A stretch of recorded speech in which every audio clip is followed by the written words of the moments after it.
Hey, Matter of Opinion listeners, it's Michelle Cottle. Stay tuned for a very special episode on the presidential debate that we'll have coming up on Friday. Be excited, trust me.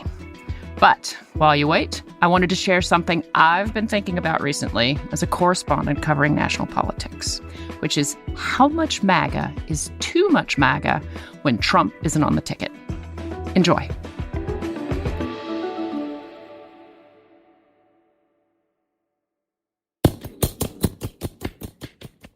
House member Lauren Boebert is approaching the end of a primary fight for her political future. Boebert is the ultra-MAGA, over-the-top House member from Colorado who is known, depending on how you want to slice it, either for wanting to impeach Joe Biden and heckling him during his State of the Union speech, or for getting thrown out of a Denver theater when she was caught vaping and playing gropey with her date. So if she loses Tuesday's primary, she will be probably by far the flashiest Trump minion to fall. If she wins, it will be in part because of her ability to modulate her message for different audiences, just like regular old politicians so often have to do. And either way, her fate's going to tell us something about the limits of extreme Trumpism by candidates not named Trump, and also how much room these kind of candidates have to maneuver within the strictures of the MAGAverse. The tricky thing about Colorado for the GOP is that it is a purple trending blue state. And in 2022, she came just a few hundred votes close to losing a safe Republican House seat to a largely unknown Democrat. So she has since moved across the state to the east side and is now running in a district that is even more safely Republican. But in her new district, some of the voter-rich areas aren't really that MAGA Republican so much as they are old school Republican, like Mitt Romney or Liz Cheney.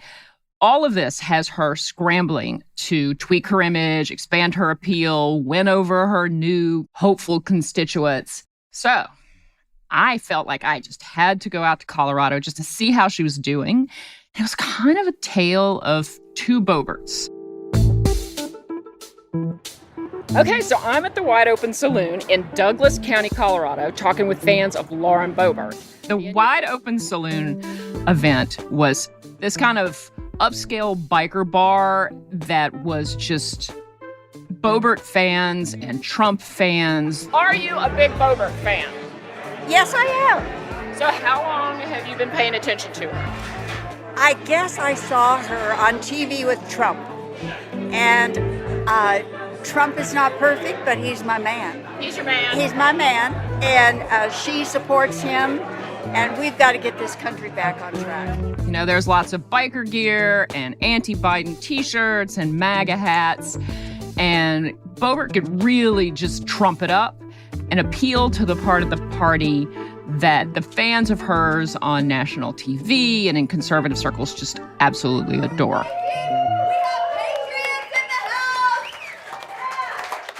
Thank you so much for opening up the Wide Open Saloon and bringing so many wonderful, hardworking, red-blooded, conservative Americans who are tired of the political persecution, the election interference, the demise of our country and our Constitution.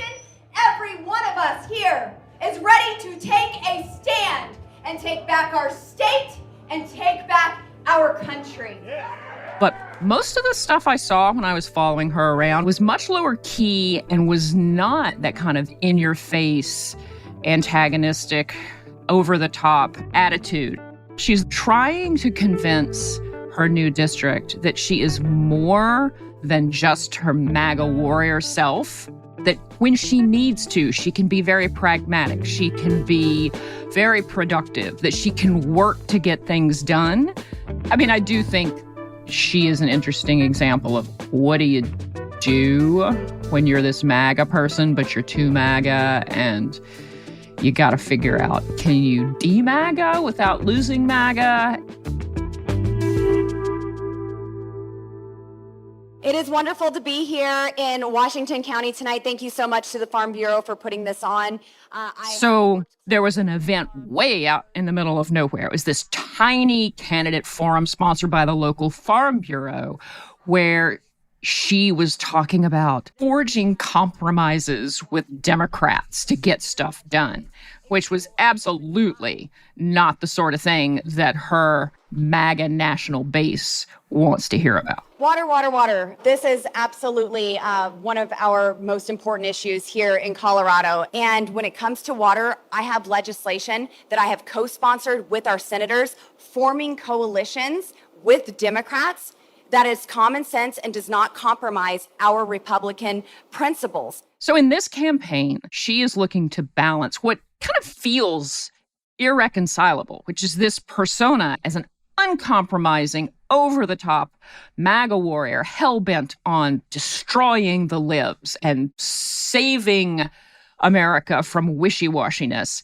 and this message to skeptical Coloradans that she's an effective legislator who is pragmatic enough to deliver on the issues they care about, even if that occasionally means collaborating with the political enemy.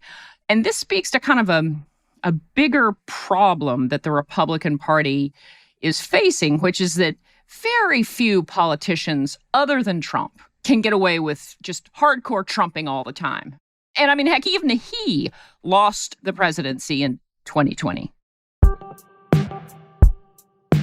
I specifically asked her kind of about the tensions between balancing her national brand with her need to present a kind of more pragmatic approach to local voters or whatever. And she dismissed the idea that there was any tension there. And in fact, when talking about the current race, she was like very clear. She has only one speed. I'm radically Lauren Boebert. She's radically Lauren Boebert.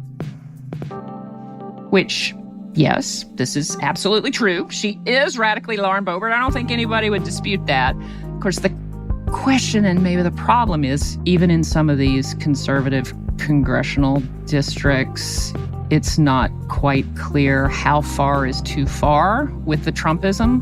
Being radically Lauren Boebert, it may prove to be too much even for many Republican voters.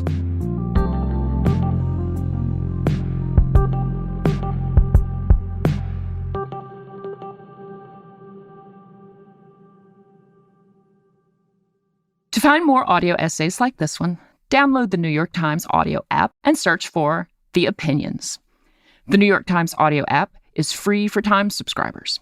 You can download it in the Apple App Store.